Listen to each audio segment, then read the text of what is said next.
नमस्कार मित्रों, महाचिति YouTube channel में एक बार फिर आपका हार्दिक स्वागत है। महाचिति आपका अपना चैनल है और यह भाषा, उसके प्रकार्य, भाषा और सामाजिक स्तरीकरण के रिश्ते, भाषा में उनकी अभिव्यक्ति आदि पर विचार करने का एक आभासी मंच है और बहुत लंबे समय से आप सबकी इसमें उत्साहपूर्वक भागीदारी है। यह मेरे लिए बहुत खुशी और आश्वस्ति की बात है। आपसे आग्रह है कि इस प्रयास को अधिक से अधिक जन जन तक पहुंचाने में मेरा सहयोग करें। जो वीडियो आपको पसंद आए उसे आप साझा करें। उस पर जिस उत्साह से अब तक टिप्पणियां करते आए हैं उसी उत्साह से टिप्पणियां करें। लेकिन एक विशेष आग्रह मैं बार बार करूंगा कि पहले पूरा वीडियो आप देख लें, उसके बाद उचित सहमति, असहमति या प्रश्न आदि टिप्पणी के रूप में दर्ज करें। बिना वीडियो देखे केवल शीर्षक के आधार पर, केवल बाहरी रूपरेखा के आधार पर त्वरित टिप्पणियां करने से आप परहेज करें, अन्यथा चैनल का उद्देश्य कहीं न कहीं प्रभावित होता है। बहरहाल आज थोड़ा सा हम इस विषय को समझना चाहते हैं कि भाषा जो एक बेहद जटिल मनोसामाजिक संरचना और प्रक्रिया है, वह कार्य कैसे करती है। वैसे तो यह बहुत विस्तृत विषय है, लेकिन उसी के एक आयाम को मैं आपके सामने प्रस्तुत करना चाहता हूं।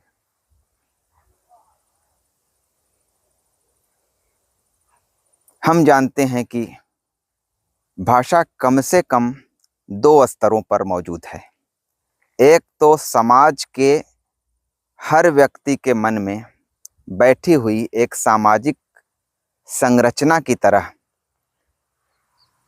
भाषा है, जिसे सस्यूर ने लॉन्ग कहा, और एक उसी के आधार पर जो बोलना या लिखना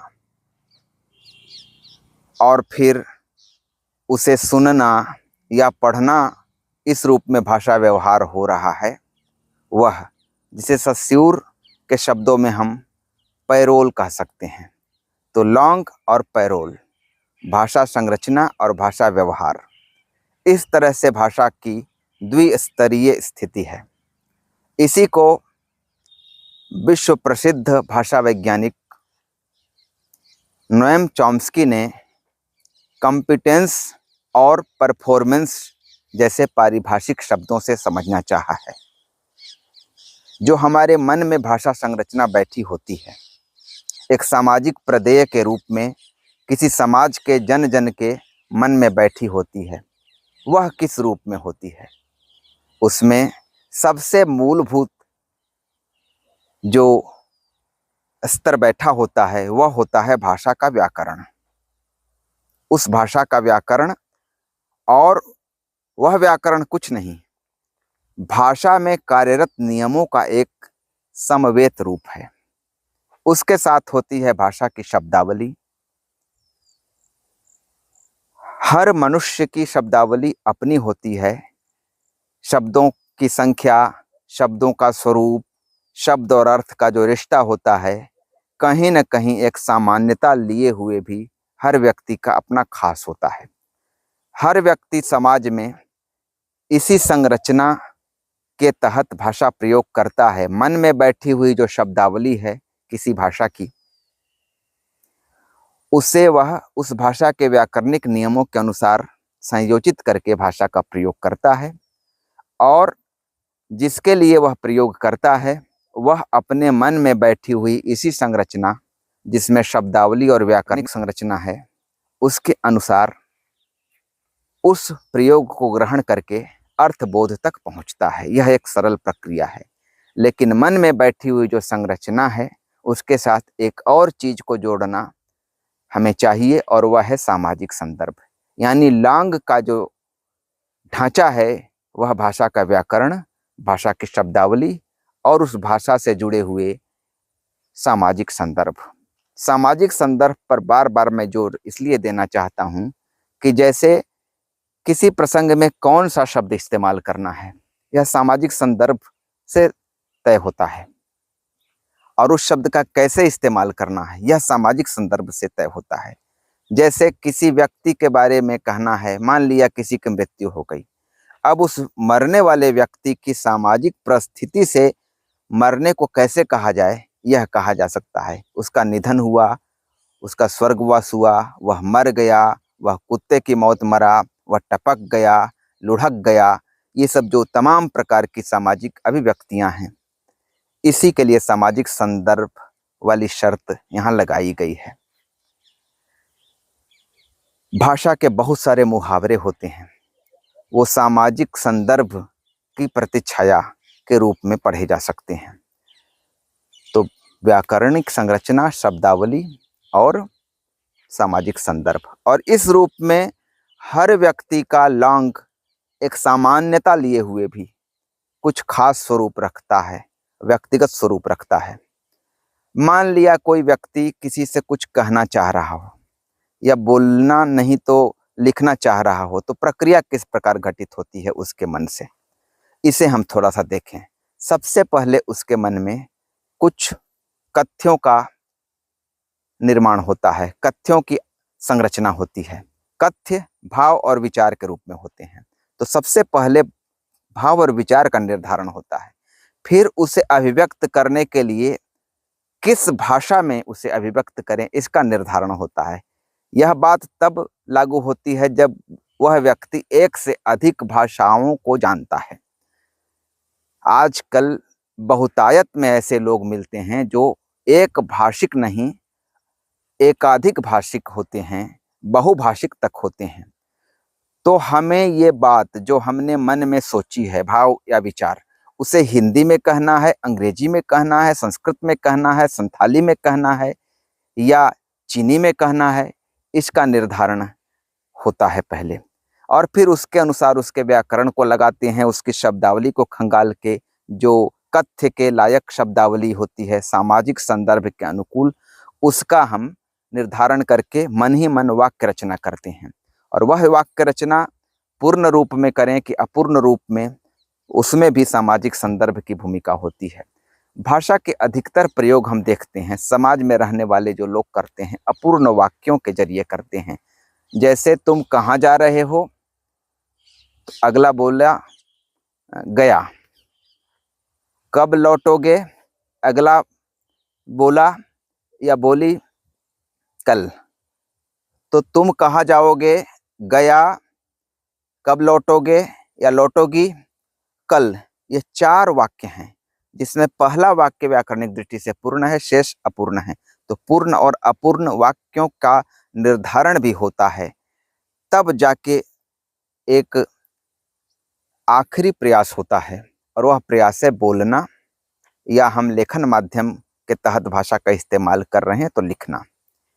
फिर जो ग्रहीता है, जो पाठक या श्रोता के रूप में है, उसके लिए प्रक्रिया फिर इसी की उल्टी होती है।